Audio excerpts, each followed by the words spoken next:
ঝুঁকিপূর্ণ ভবনে চলছে খাগড়াছড়ি মহালছড়ি স্বাস্থ্য কমপ্লেক্সের কার্যক্রম। এতে আতঙ্কে সেবা নিতে আসা রোগীরা। এছাড়া হাসপাতালে চিকিৎসক সংকটে ব্যাহত হচ্ছে সেবা কার্যক্রম। দ্রুত সংকট সমাধানের দাবি স্থানীয়দের।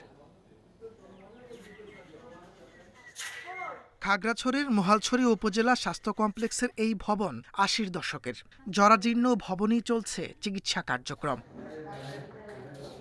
৫০ বছরের পুরনো ভবনের বেশ কয়েকটি জায়গায় দেখা দিয়েছে ফাটল, খসে পড়ছে পলেস্তারা।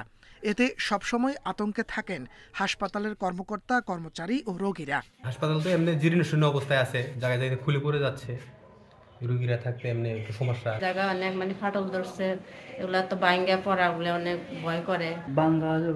বর্ষাকাল যখন আছে তো পানি পড়বে।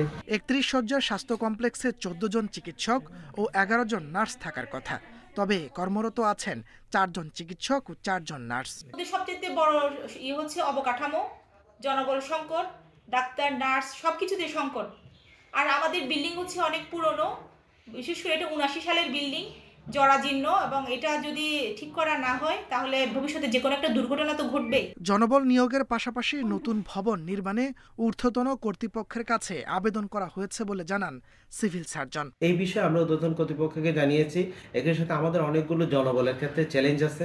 আমাদের পুরা খাগড়াছড়ি জেলায় মাত্র 2 জন এক্স-রে টেকনিশিয়ান আছে।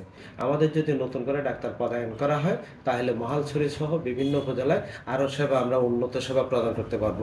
এই হাসপাতালে প্রতিদিন অন্তত ৫০০ মানুষ চিকিৎসার জন্য আসেন। Independent news.